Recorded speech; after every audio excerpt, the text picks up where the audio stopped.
Distance and accumulated change. For those of you that took this in high school, we are getting to what's called integration now, antiderivatives. Okay, so at least you have an idea, those of you that had this, where we're going.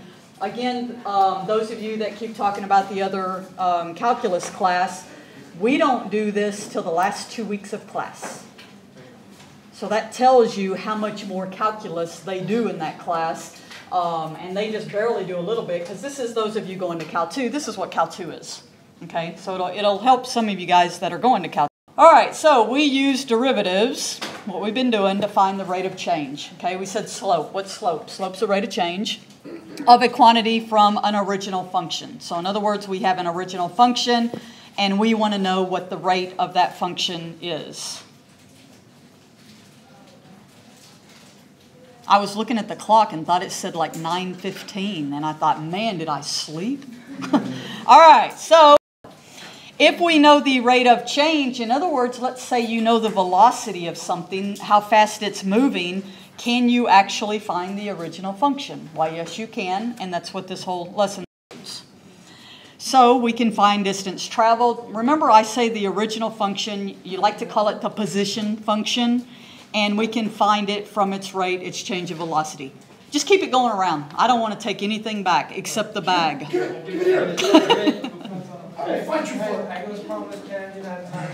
He hadn't got, yeah, so make sure. All right, so how do you measure distance traveled? You went to Grandma's this weekend, and how do you figure out, how do you measure your distance traveled? Area.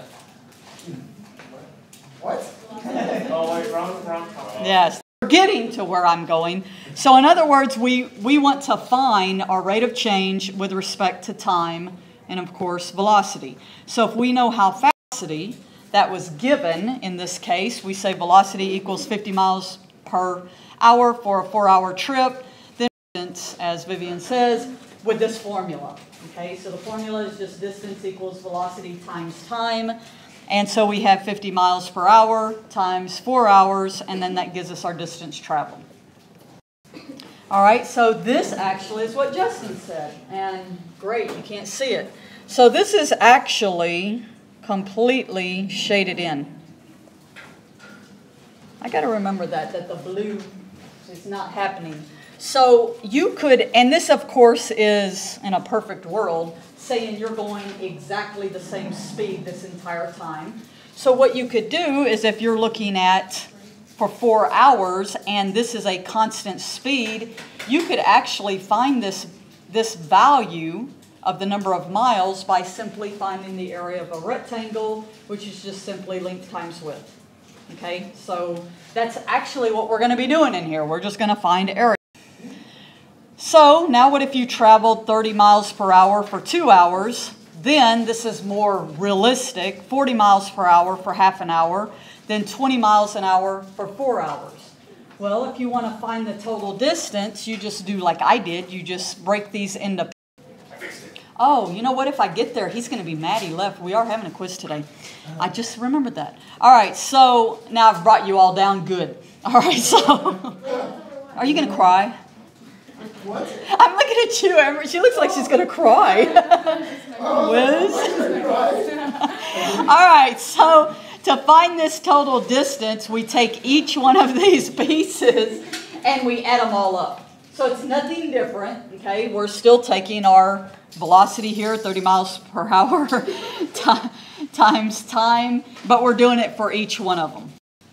So in your homework, you'll see something that looks like this. They'll give you a table. It says, suppose a car is moving with increasing velocity, and suppose we measure the car's velocity every 2 seconds. So you can see time here starting at 0, 2 seconds, 2 seconds later, 2 seconds later. And so in other words, they checked every 2 seconds what the velocity is, and we want to see its travel.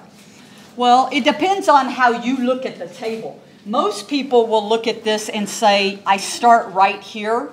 Most people will look at this and say, well, I don't really measure till I get to 2 seconds.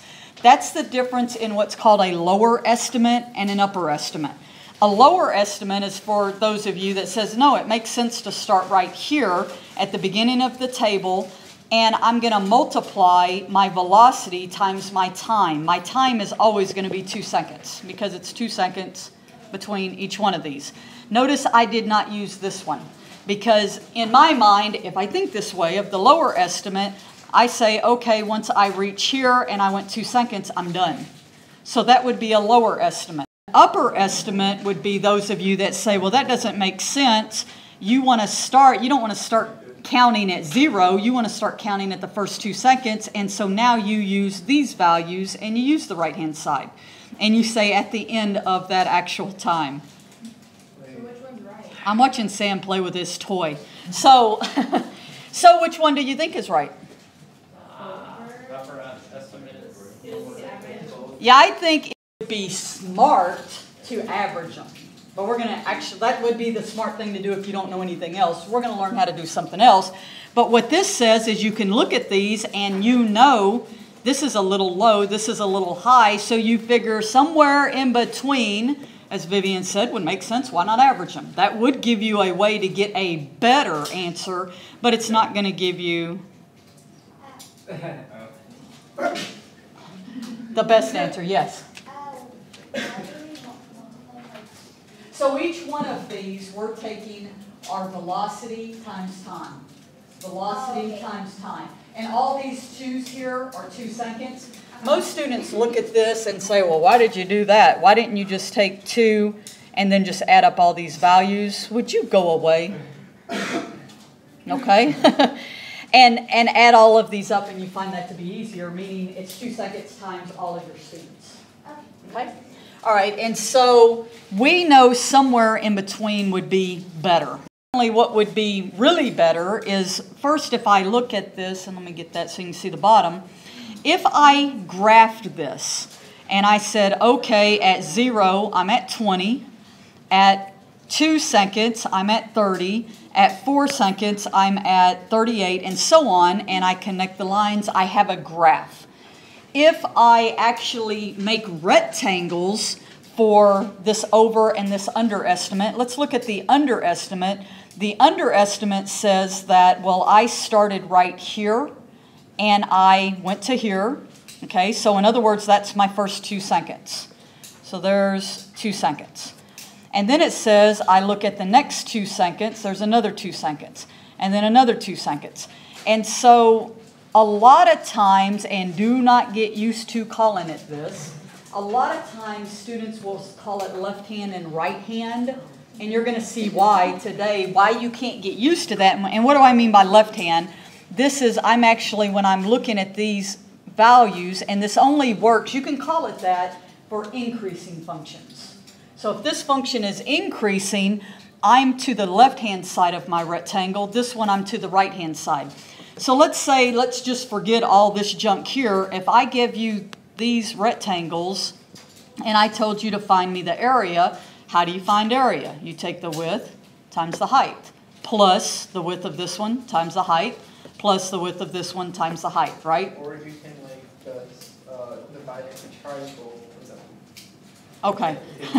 So if I want an over, and you should be able to see why this is called an underestimate. Look at all this area that's not being counted. And so that's why it's an underestimate.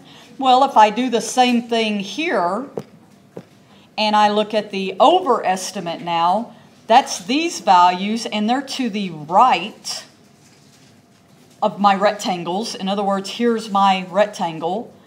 And as you can see, this stuff up over here, that's my overestimate. They're a little high.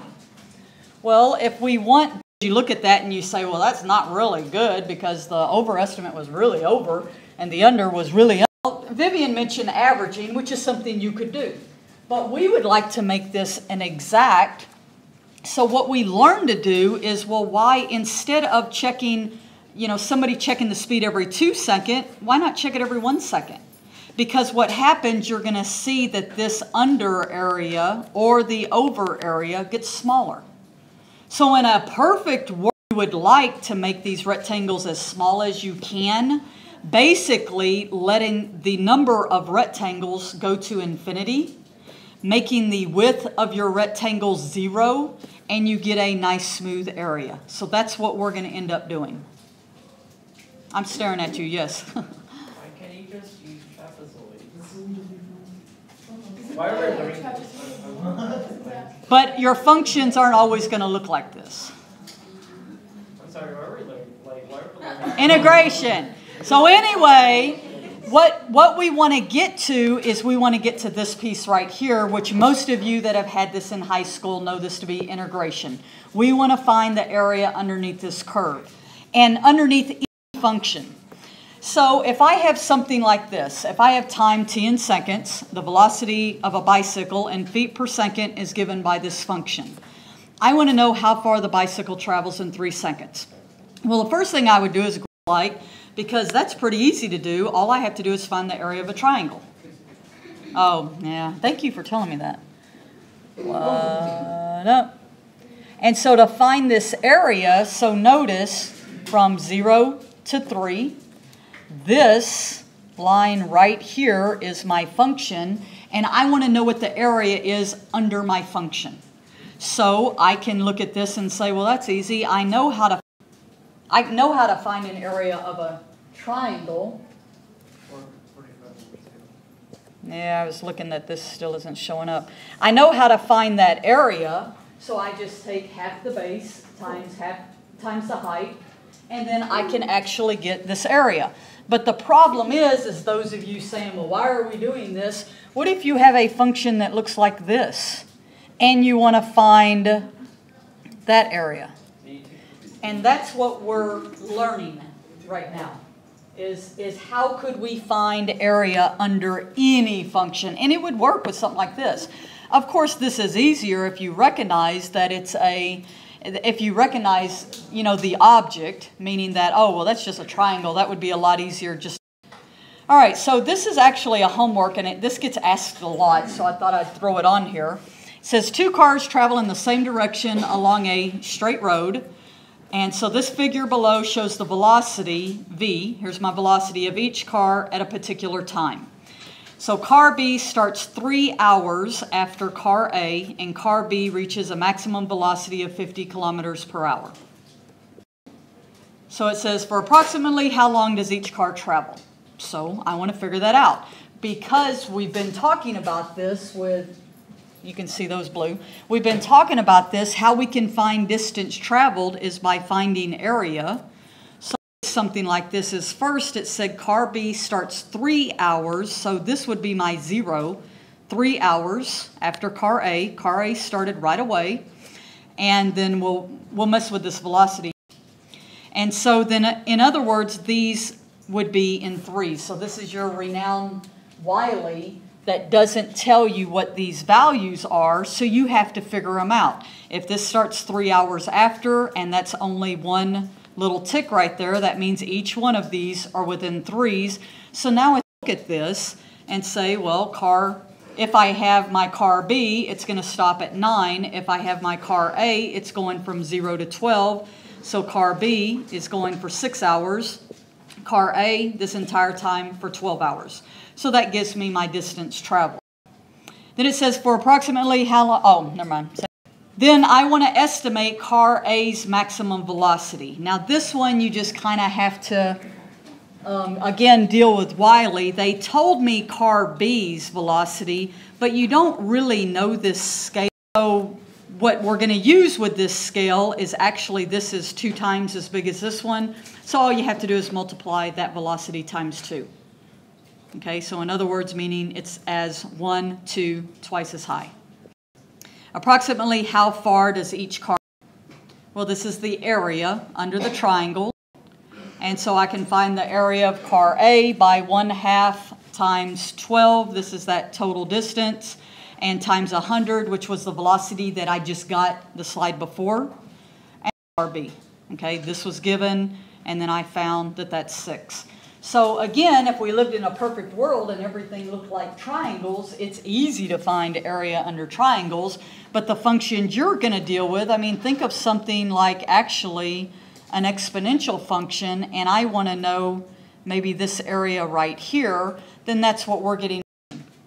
So that's what's called the definite integral.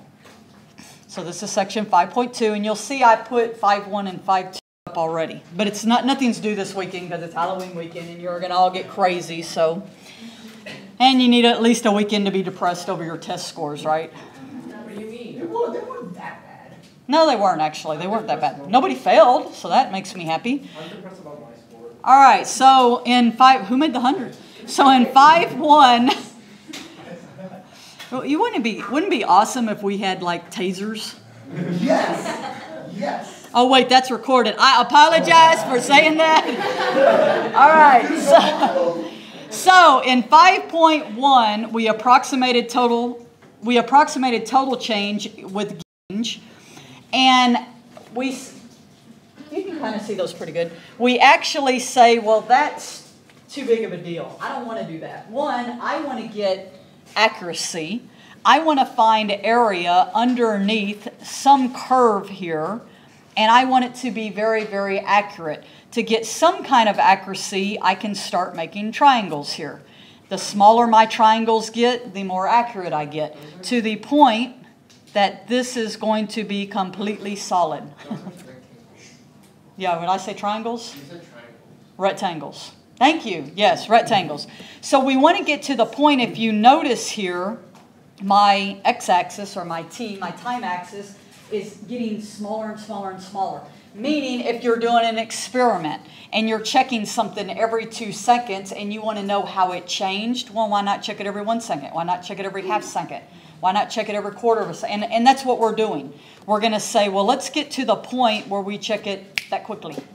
And that's where our change in our time basically is going to become 0. So in words here, when you see these symbols, that means the change in time, or in other words, the size of the intervals. And then this n here is the number of subintervals, or you could say number of rectangles. Yeah? It's going to be the same thing at the limit. As we get the closer time, the age. That's what we're doing. We're taking the limit. Perfect. Yep. No, don't worry. We're not going to actually do it. You can bring your head up.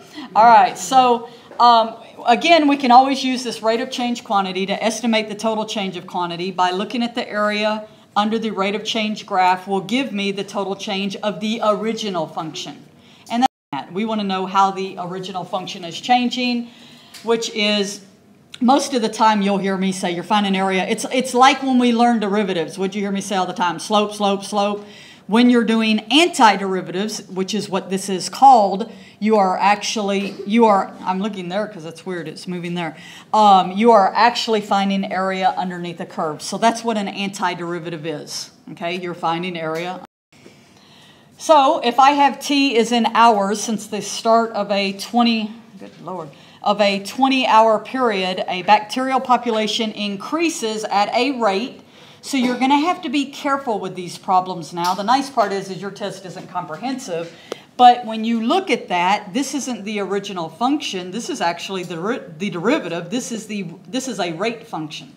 Well, what is a rate? It's a derivative. Okay. So rate, given this following function, where my f of t is in millions of bacteria, make an underestimate. So we're gonna start out doing this the slow way first, of the total change in the number of bacteria over this period using my change in time every 4 hours. And then I want to get a little bit more accurate, so then I'm going to do it for every 2. So for the change in t every 4 hours, if we measure the rate every 4 hours, then our number of subintervals, if we're looking at a 20-hour period, we just simply take that change, and this is going to tell me my number of subintervals. I need to know this number because I'm drawing rectangles. Okay, so this number is very important, and we're going to actually do this here in a second.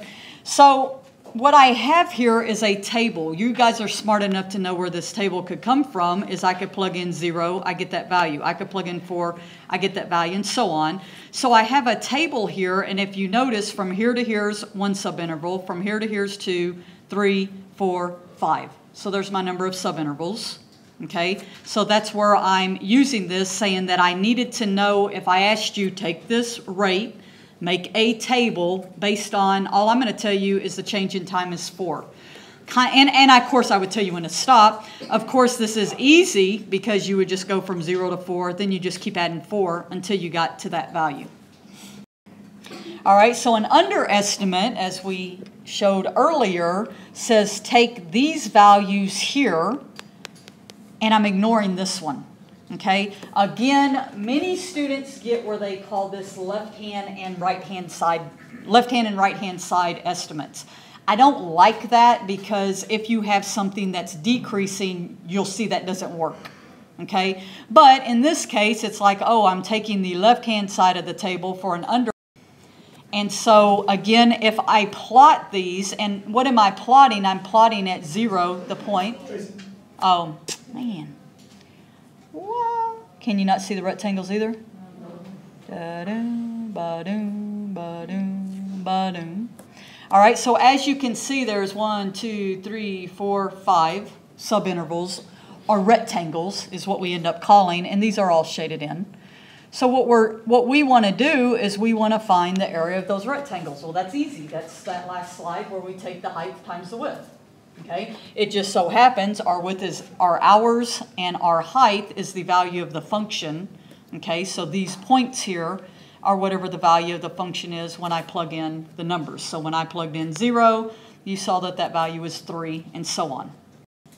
So if I want to look at the total change, meaning that for the entire function, but now I'm going to change from 4 hours to 2 hours, I want to know this entire table. So I'm looking at the total change. I can take each one of my values here and I'm multiplying them by 2. Again, if you graph this and think about it, this value here is the value of my function, which is your height. Even the table values are kind of hard to see. Those are all decimals, but you can see them here. And then the 2 is the width of my subintervals, and they're all 2. And again, as I mentioned before, most students don't do it this way. They do 2 times the sum of all the values of your function. And so that's just factoring out the... Well, we have to read that table ourselves, right? Sometimes if I only give you the function, yes. And so as you can see here with smaller and smaller rectangles, what we're getting at is, well, hopefully it makes sense to you why Raphael says we're basically taking the limit and letting the number of rectangles go to 0. That's what we're doing. It would make sense to you why we would do that, because we would get rid of this error in here. That white space is saying, well, we didn't account for that, so we want to figure out. And this here, I'm not going to sit here and draw all of them, but it's just making the rectangles smaller and smaller and smaller and smaller, because what's happening, you can kind of read this. This is saying now my number of subintervals is 20, and my change in time is 1. Okay, so now I'm checking things every hour instead of every 2 hours or every 4. So this is what's called Reimann Sums. A Reimann sum is where you take a bunch of rectangles, find the areas, and sum them, add them up. That's all it is. It just says, well, this dude came up with a way that said, okay, if you have a function and you want to know this change in the function from this, say from A to B, you want to know what this value is. How did the function change between there? You can find that by finding areas of rectangles. And so that's what this Reimann sums is take all of those rectangles and find the area of them, which is easy, right? Because it's easy to find the area of a rectangle, and then add up all their areas. Say that again? Were you discussing the fundamental theorem of calculus or something? Yes, or something. So, so you're going to see that at the end, Justin. So in other words, I'm going to divide my interval into equal. Equal work, they don't have to be, but equal works well because then you only have to take a limit of one function. Okay? So in other words, I went into these equal subdivisions, each of a width of whatever my change is. And so my change in time, in other words, would be the length of my interval from A to B. That's how you find the length. And then divide by the number of subintervals. So that's how you could find your change in time. And so all of these, I'm afraid to say endpoints because Ben will probably argue with me about an endpoint. All right, so all of these, this T sub 0, T sub 1, T sub 2, could be time at the start, sub 0, hour, maybe these are hours, hour 1, hour 2. And so we'll add all of these up, okay, so we can write this in. And I think I was trying to think of, some of you should have done summations in pre-cal. Do you remember that? Okay, so if you don't, Most of you know what this symbol is because of Excel. You click it and it adds a whole bunch of stuff up. That's all that symbol means, is sum. It's sigma. Add up a whole bunch of stuff. Well, what am I going to add up here? If you notice, I'm evaluating my function at a particular time. So if I had, I don't know, some function here, and this is time, if I evaluate the function at a particular time, doesn't that make sense that that's the height of my function? So that's this piece. The change in time would be, I don't know, however far over I go. This is my change in time, which is my width. So even though this formula just right there looks big, bad, and ugly, all that is a formula that says take height times width, height times width. That's all it is. The height is the value of my function at a particular x value, if you want to think x. And then this is, of course, how wide my x values are, meaning how far across I went here. So you can see what this means is take your first point times the width, your second point times the width, evaluating your functions, and go all the way to one less. Think about the table again. Remember the table, we didn't go to the last one. We went one less. And so as you a left-hand sum, because we didn't go this value right here, and we started at 0. That's probably the better key to look at, is we didn't, and so when you look at these again, if I look at this actual function, and I say, well, if I start, and it doesn't have to be 0, okay? This 0 doesn't mean this is 0. It means whatever time we picked is 0. All right, so I want you to look at this now. Hopefully you can kind of see it and see why I said do not memorize a left-hand side is an underestimate. This is an overestimate. And so I want you to recognize the reason why. If you have a function increasing, then the left is an underestimate. If you have something decreasing like this one, then it's actually an overestimate because this is being, all this area up here is being calculated. So that's why you don't want to memorize the left is an under and the right's an over, because that doesn't always work. So you want us to draw pictures then? You're going to do that too. So the right hand, notice the difference here is I'm going to start to the right. So I'm not starting at t sub 0. I'm going to start at t sub 1. And then I'm going to go all the way, remembering the table, all the way to the right-hand side. So looking at this in the rectangles, says I'm going to find the areas, and as you can see, that's an underestimate, okay, by looking at those rectangles. All right, so the left-hand sum and the right-hand sum are only approximations of the total change, and again, these are like the under and over estimations that we did in 5.1. So the approximation, of course, is improved, as we've said, by increasing the value of n. The n is the number of subintervals. Or if you want to think right now rectangles, okay, because that's what we're going to do until the next section. And in other words, we want to let n go to infinity. That's what ultimately we would like. And so doing that, if I add this piece, so Raphael, you were right, it's a limit, yeah. But if I add this piece in here and I say take the limit of as n goes to infinity, meaning let those rectangles get smaller, smaller, and smaller, smaller, and smaller, make the width of them get smaller and smaller and smaller, then what this actually equals is what's called integration. Okay, so most of you, have, like I said, have had this, but if you haven't, this little S sign is an integral symbol. It kind of looks like an S, and so students think of it as a sum. So this just simply says, at these endpoints here, I have some function, whatever it looks like. I am interested, so this is my f of t. I am interested in, from A to B, this area.